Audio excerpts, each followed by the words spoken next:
आपका कानून इतना कमजोर है कि जुर्म को रोकने के बदले तमाशाई बनकर मुजरिमों के भयानक खेल देखता है।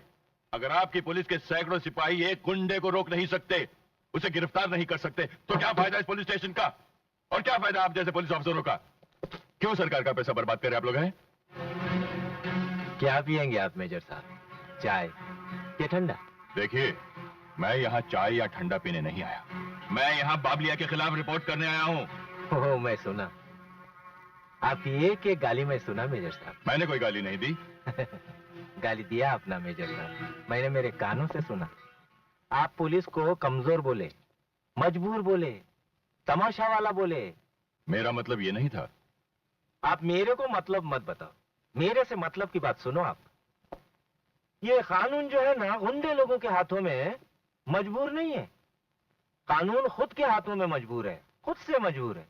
नहीं समझे आप? आप फिल्म मुगल आजम देखे ना? क्या मतलब?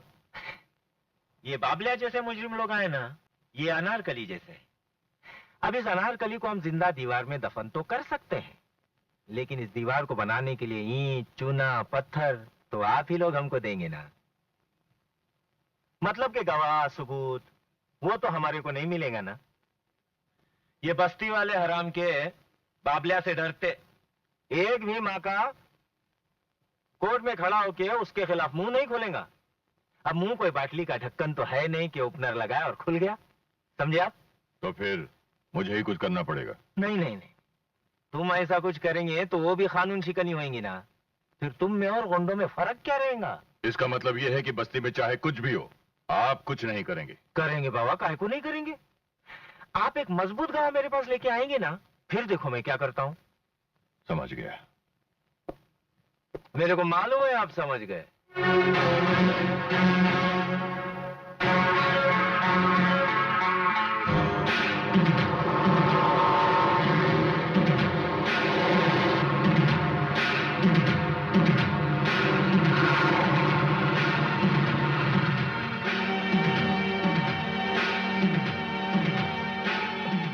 बाबलिया,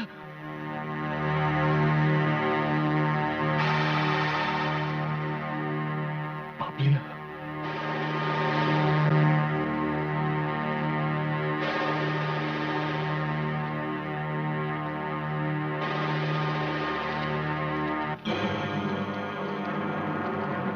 तोड़ दो साले के कैलाश को, तोड़ दो।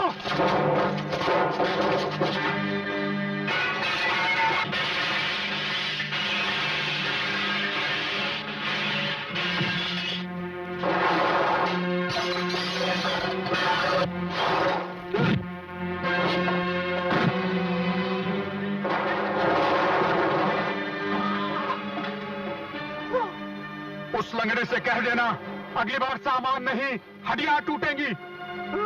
और एक बात याद रखना, अगर इस बस्ती में रहना है तो एक बात कभी नहीं भूलना, बल्कि दूसरों को भी याद कराते रहना कि मौत का नया नाम है बाबलिया। क्या? मौत का नया नाम है बाबलिया। बाबलिया, बाबलिया।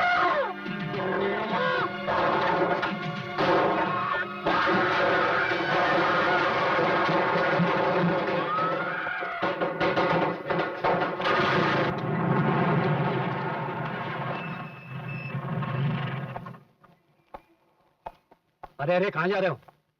देखो, मेरा डीआईजी साहब से मिलना बहुत जरूरी है। साहब का आराम करना भी जरूरी है, वो अभी भी दफ्तर से आए हैं।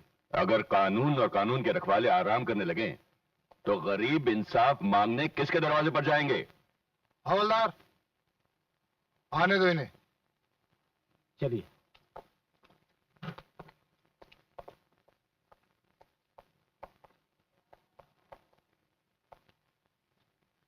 कौन हो तुम? एक रिटायर्ड फौजी। एक पुलिस ऑफिसर से एक फौजी को क्या काम हो सकता है? एक सवाल पूछ सकता हूं डीआईजी साहब? पूछिए।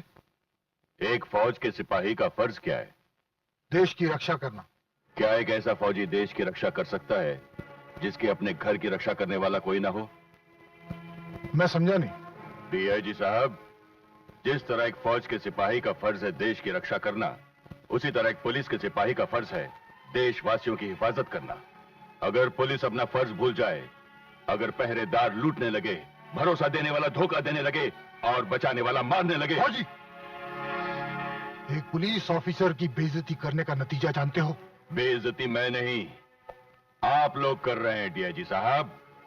इस वर्दी की जो आप लोगों के शरीर पर है, उस अथॉरिटी की जो बैज बनकर आप लोगों के सीने पर लगी हुई है, उतार कर फेंक दीजिए इस वर्दी को, फेंक दीजिए, क्योंकि जनता की सुरक्षा का ये निशान अपनी इज्जत खो चुका है। Shut up! तुम पूरी पुलिस फोर्स पर एक बहुत बड़ा इल्जाम लगा रहे हो, और वो भी एक जिम्मेदार पुलिस ऑफिसर के सामने। मैं ये इल्जाम साबित कर सकता हूं। और अगर तुम साबित नहीं कर सके तो मैं अपनी वर्दी की कसम खाता हूं, मैं साबित कर सकता हूं, और जो कुछ मैं आपको दिखाऊंगा उसे देखने के बाद ना आपको कुछ सुनने की जरूरत होगी और ना ही मुझे कुछ कहने की।